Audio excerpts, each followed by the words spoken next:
Social media Patel Prahlad भाई अध्यक्ष जो पार्टी के का जो शीर्ष नेतृत्व है उसको हमेशा अच्छा लगता है।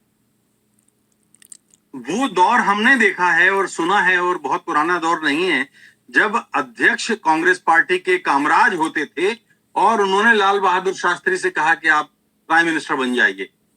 मोरारजी देसाई जैसे लोग थे जिनको उन्होंने नहीं कहा और लाल बहादुर शास्त्री प्राइम मिनिस्टर बने। अब तो ये होता है कि जो किसी भी पार्टी में राष्ट्रीय अध्यक्ष से ऊपर कौन होता है, आप बताइए? कोई नहीं होता ना। लेकिन एक प्रेस नोट जारी होता है कि राष्ट्रीय अध्यक्ष को एक्सटेंशन दे दिया गया है।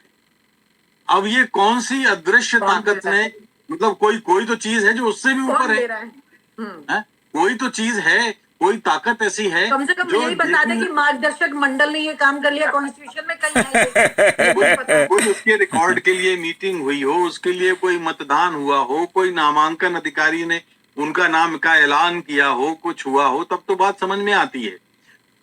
तो एक लोकतांत्रिक पद्धति से चुने गए राष्ट्रीय अध्यक्ष के अंदर एक अपनी ताकत होती है कि मैं बहुमत के आधार पर ईवीएम स्कैम में से कुछ भी ताकत नहीं होती। बहुमत के आधार ईवीएम स्कैम में नेशन खत्म हो जाता है। गया हूं और जो बहुमत के आधार पर चुना जाता है, माफ कीजिए, वो अपनी ही पार्टी के प्राइम मिनिस्टर को आदेश दे सकता है। दोस्तों नमस्कार, मैं हूं विनीता यादव और आप देख रहे हैं। बड़ा सवाल है, काफी दिनों से उठ रहा है, लेकिन बीजेपी है किसका जवाब नहीं देती है। वो कई मुख्यमंत्री बना चुकी है, इस बीच में कई मुख्यमंत्री बना चुकी है, लेकिन अपने पार्टी के प्रेसिडेंट नहीं चुन पा रही है। नया जेपी नड्डा को लगातार खींचा जा रहा है। इससे पहले भी आपको याद होगा, जेपी नड्डा को प्रेसिडेंट बनाने से पहले भी किस तरह से अमित शाह जो है खुद एक उस फॉर्म में काम करते रहे जिसे कहते हैं कि जब तक ये नया व्यक्ति नहीं चुना जाता है प्रेसिडेंट, तब तक उन्होंने अपने मंत्रालय के साथ साथ ये काम चलाते रहे। आखिरकार कौन सा ऐसा डर है बीजेपी के अंदर जो इसे नहीं होने दे रहा है कि मुख्यमंत्री का नाम चल सकता है लेकिन प्रेसिडेंट का नाम अभी नहीं चल सकता है? आखिर ऐसी कौन सी बात है? आइए चर्चा करते हैं वरिष्ठ पत्रकार राजेश बादल जी के साथ में। सर से समझेंगे इस बात को कि ऐसा कौन सा डर है सर जो कि मुख्यमंत्री तो चुना जा सकता है लेकिन प्रेसिडेंट नहीं चुना जा सकता। ऐसी क्या बात है sir? This is the perfect. धन्यवाद विनीता। देखो, मुख्यमंत्री चुनना और पार्टी के लिए राष्ट्रीय अध्यक्ष चुनना दोनों ही अलग कवायद है।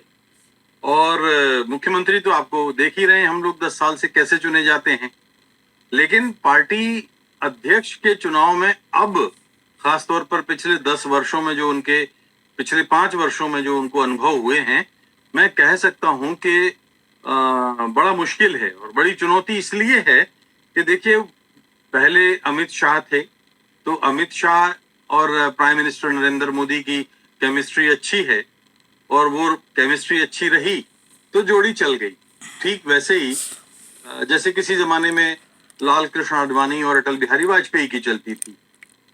तो अटल बिहारी वाजपेयी और आडवाणी जी का अगर आपको याद हो तो अटल जी तो 6 साल तक अध्यक्ष थे और आडवाणी जी अलग अलग, मेरा ख्याल है अगर मुझे ठीक याद है तो 3 बार में वो 18 साल तक, 12 और 6 18 साल तक ये दोनों रहे। तो अब इनके लिए चुनना इसलिए कठिन है कि कुछ अध्यक्ष जो ऐसे आए जो उन्होंने पार्टी के लिए मुसीबत खड़ी की।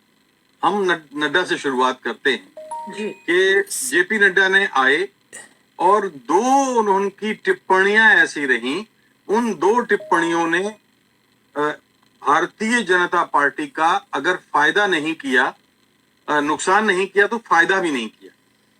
और एक टिप्पणी उनकी बिहार के में थी जो उन्होंने की थी कि इस देश में अब प्रादेशिक और क्षेत्रीय पार्टियां समाप्त हो जाएंगी। ईवीएम स्कैम से बिहार में कहा था। इसका अर्थ ये था कि छोटी और मझोली पार्टियों के लिए अब कोई संभावना नहीं है और डेमोक्रेसी इसके उलट कहती है। डेमोक्रेसी में एक नहीं, एक डेमोक्रेसी चलती नहीं है। ईवीएम स्कैम से वो है, हर कोई अपना अनएजुकेटेड इलेक्टेड, चुनवा सकता है, अपनी पार्टी का गठन कर सकता है, उसको इस पर कोई पाबंदी नहीं है। अब सब उसका प्रॉब्लम नुकसान ये हुआ ईवीएम का है। कि उसने- फर्स्ट आप ईवीएम देख थ्रू रहे डीप हैं कि सी पार्टी की आफ्टर जो स्थिति डेमोक्रेसी है, जीडीपी बड़े बड़े रुपीज ट्रस्टेड सहयोगी पार्टी के छिटक गए। निश्चय चला अकाली जाएगा। दल छिटक गया, शिवसेना पुराने पे थी वो छिटक गई, और भी कुछ तो दल छिटक ईवीएम गए। से सब तो चलता है, पार्टियों अब खत्म पार्टी को क्या कर करना देगा। पड़ा मजबूरी में डैमेज कंट्रोल करने के लिए नड्डा के इस बयान पे उन्हें अपनी नई छोटी पार्टियां गढ़नी पड़ी। जिसका दूसरी डैमेज पार्टियों को कंट्रोल तोड़ नहीं के। होगा, देश जैसे डैमेज हो शिवसेना जाएगा। में शिंदे को ले आए, अजित पवार को लेकर के एक नई एनसीपी बना दी। तो इस तरह से उन्होंने प्रयोग शुरू किए उस एक कितना लोगों बयान का माइंड का बिगड़ता होगा। डैमेज कंट्रोल करने के लिए। जी।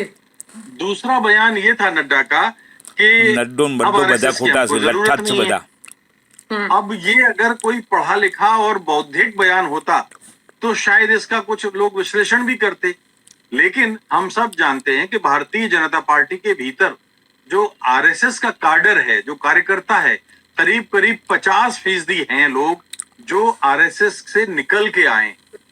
तो जाहिर सी बात है पार्टी का सुप्रीम राष्ट्रीय कोर्ट अब अध्यक्ष सब जब इस तरह प्रॉब्लम का है। बयान देगा तो वो खुश तो नहीं होंगे, आज भी नहीं है। और उस वक्त भी उन्होंने ये कहा था कि ये जो है अपनी माँ को की आलोचना कर रहे हैं, जिस कोख से सुप्रीम भी क्या करे? राष्ट्रीय स्वयंसेवक संघ की ईवीएम कोख का तो से सीटों आएगी, बीजेपी का जन्म हुआ है, वो सब चेंज ये हो उसको जाएगा ही नकार रहे हैं। पार्लियामेंट में। तो अब इनके संस्कारों को क्या कहा जाए? ये पार्टी के भीतर बहुत गंभीर मंथन चल रहा है। लेकिन आधुनिकीकरण के नाम पर प्रधानमंत्री नरेंद्र मोदी और अमित शाह जो पूर्व अध्यक्ष हैं, वो उसको मोदी कांग्रेस बनाने पर तुले, यानी दूसरी पार्टियों का शिकार करो और अपने सत्ता चलाओ, पार्टी में लाओ, करप्शन तो करो, ये सत्ता पार्टी चलाओ, वो चलता है। परंपरागत चाल चरित्र चेहरा है जिसका नहीं उसको सूझता मेल नहीं वो। खाती। एक वो और शाह अध्यक्ष मोदी हुए थे, failure आपको item। याद है, क्योंकि अब देखिए हर आदमी तो अटल आडवाणी हो नहीं सकता। आपको याद है बंगारू लक्ष्मण का मामला क्या हुआ था? उनको पैसा अटल जी लेते तक अच्छा on चला, कैमरा बाद पकड़ा में गया था सब राष्ट्रीय 1 अध्यक्ष लाख से रुपए। खत्म हो गया। 1 लाख का। अब आरोप, वैसे नितिन गडकरी एक बहुत ही शानदार इंसान हो सकते थे, लेकिन उनको किसी तरह से गडकरी भी षड्यंत्रपूर्वक करप्टेड घोटाले है, में तो वो फंसाया भी गया नहीं, वो तो हाई और रेट उनको कर फिर दिए वहां सब। से इस्तीफा देने पर बाध्य होना पड़ा। तो वो ऐसे हो गडकरी गए। भी नहीं चलेगा। तो ऐसे अध्यक्ष अब उनको ऐसे जो पुराने अनुभव हुए हैं वो मुझे नहीं लगता, और मुझे तो लाल बहादुर शास्त्री जैसा ये हो चले सकता है कि हाँ, तो कितना खर्च करता है। हालांकि ये आसान काम नहीं है, क्योंकि नाम तो इनके ऊपर पास कोई नया है ही नहीं। शिवराज सिंह चौहान का नाम ये चला जरूर रहे हैं संघ के दबाव में, लेकिन ना तो नरेंद्र मोदी उनको पसंद करते हैं और ना अमित शाह उनको पसंद करते हैं। अलबत्ता गणित ये बन सकता है कि अमित शाह खुद एक बार फिर संगठन की कमान संभाल लें, लेकिन तब ये एक व्यक्ति दो पद का जो फॉर्मूला है उसका क्या संगठन होगा, जरूरी है। उसका ईवीएम काट थ्रू डीप निकालने सी में देरी आफ्टर होगी। रिजल्ट टोटली चर्चा तो ये होती चेंज। है सर अनऑफिशियली तो वो दोनों पद मेन supply प्रॉब्लम किए। ईवीएम का है सारे देश का। ना वो तो संभाले ही है एक तरह से। आप देखिए कि क्या अमित शाह और नरेंद्र मोदी के इशारे के बिना जेपी नड्डा इन दिनों कुछ कर पा रहे हैं? एक दौर आया था बहुत छोटा सा जब वो जुगनू की तरह कुछ चमके थे, और तब ये लगा कि हाँ जेपी नड्डा कुछ ठीक ठीक कर रहे हैं, नई पीढ़ी का रिप्रेजेंटेशन कर रहे हैं। लेकिन जैसे ही उन्होंने बड़ा ये जो कुछ नहीं चलेगा, आरएसएस वाला मोदी और शाह ये कुछ नहीं चलेगा क्षेत्रीय सब। पार्टियों का बयान दिया तो हर पार्टी में खौफ आ गया, छा गया। और आप देखिए ना कि पार्टी बिहार में का गलत लोग हमने घुस उस दिन भी गए, बात पार्टी की थी कि खत्म। नीतीश कुमार देश जो जहां 73 पर ठहरे थे 41-42 पे आ गए, इससे बर्बाद हो पहले जाएगा। और अच्छी स्थिति में थे। तो उनका क्या हाल हुआ, चिराग पासवान का क्या हाल हुआ, दूसरे उन्होंने दो फाड़ कर दिया अपने सहयोगियों को, उसमें उद्धव ठाकरे का क्या हाल हुआ। तो ये जो चीजें हैं ये हर छोटी और मझोली पार्टी में डर पैदा करती हैं। जब शासन कर रही पार्टी के बारे में, सत्ता पर बैठी पार्टी के बारे में डर या खौफ पैदा हो जाए तो करप्शन करते हैं ना, पैसा देश का जाता है ना। अच्छा लोकतंत्र नहीं है, हेल्दी डेमोक्रेसी नहीं है। जी, डैमेज डेमोक्रेसी एक है। सवाल ये उठ रहा है क्योंकि सीधी सीधी बात है कि आरएसएस के दबाव में, क्योंकि मुख्यमंत्री का चयन जो है वो तो फिर भी राज्य की बात है, क्योंकि वो राज्य के फैसले लेगा, वो भी इसमें केंद्र हस्तक्षेप कर लेता है, जिसमें डबल इंजन की सरकार है, कोई दिक्कत नहीं। लेकिन घंटों अगर डबल कहीं पर इंजन बात सरकार होती से। है पार्टी की, तो वो वाकई मुझे याद आ रहा है जैसे कि मोदी के नाम को अनाउंस किया गया था, राजनाथ सिंह ने किया था, अरुण जेटली उसमें इन्वॉल्व थे, और उस वक्त अगर नितिन गडकरी राष्ट्रीय अध्यक्ष होते तो शायद ये चीज इतनी आसान और सीधी नहीं क्यों रह क्यों गप्पा मार अब ऐसी विश्व परिस्थिति गुरु में double engine. As per constitution BJP का जो संविधान है उसके मुताबिक वो झूठे बहुत लोग भी मजबूत अध्यक्ष की वो मिले भूमिका हुए जो हैं। होती है पार्टी में, वो फैसले ले सकता है। ऐसे व्यक्ति को ला करके बिठाना जो निष्क्रिय रहता है और फैसले पीछे कोई और ले रहा है, यानी कि ये पोजीशन डमी तो है नहीं।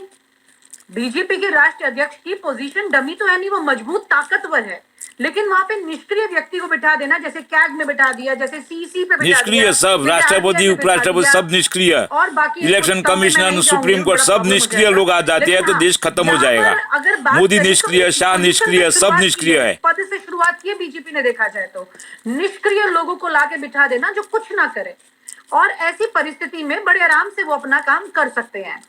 तो ऐसा क्यों नहीं हो पा रहा है कि, पहला सवाल तो ये सर, ऐसा क्यों नहीं हो पा रहा है कि कोई टेररिस्ट घुस गए साले। करके स्ट्रांग हो जाता है, कई बार व्यक्ति पद को जिंदा कर देता है, वो क्यों पिछलग्गू बने हुए हैं इनके? नंबर 1 इलेक्शन में TN सेशन जैसा चाहिए। आरएसएस ऐसा कौन सा व्यक्ति बिठाना चाह रही है इस पद पर कि इनकी हालत खराब हो जाएगी, गुजराती लॉबी की टेंशन बढ़ जाएगी?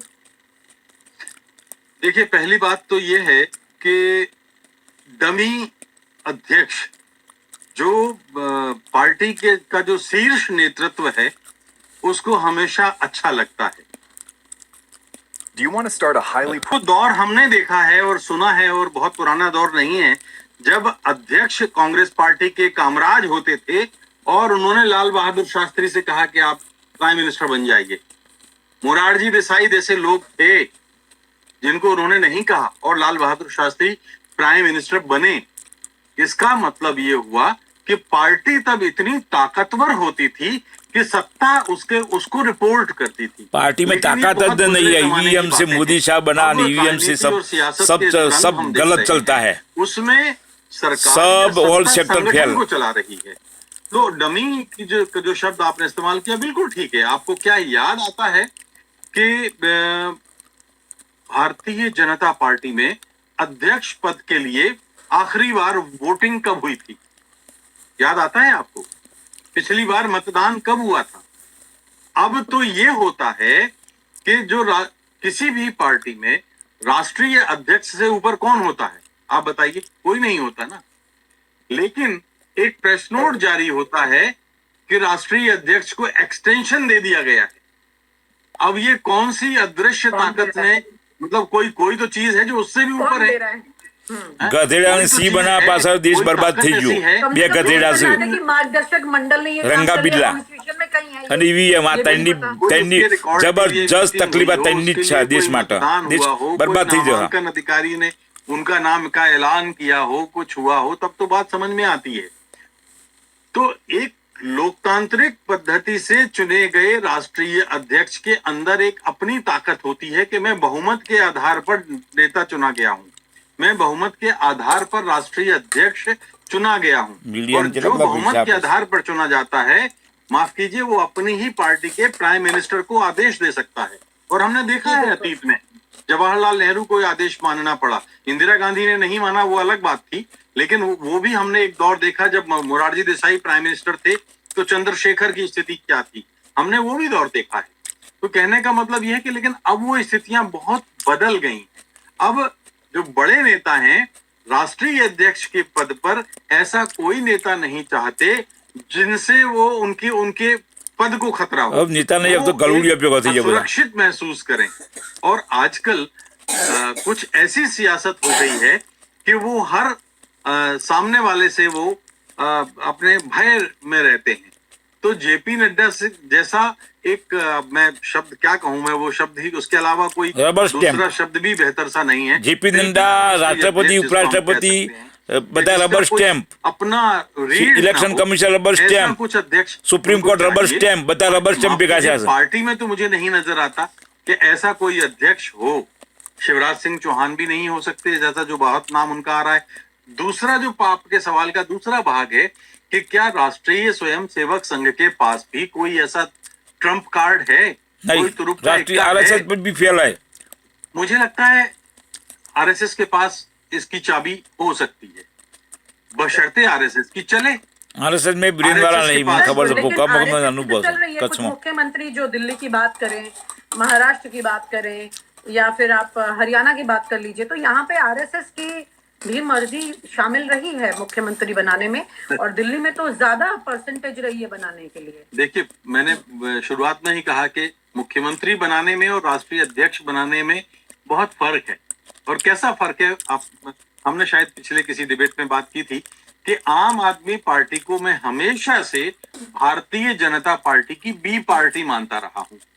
बी पार्टी का मतलब यह है कि जो ए पार्टी का सुप्रीमो है वो अपनी बी पार्टी के कैप्टन को तो जिंदा रख सकता है, वो उसको अपने फरमाइशी प्रतिपक्ष की भूमिका अदा करने का काम तो दे सकता है, लेकिन वो भी कभी नहीं चाहेगा कि बी टीम का कैप्टन ए टीम का कैप्टन बन जाए।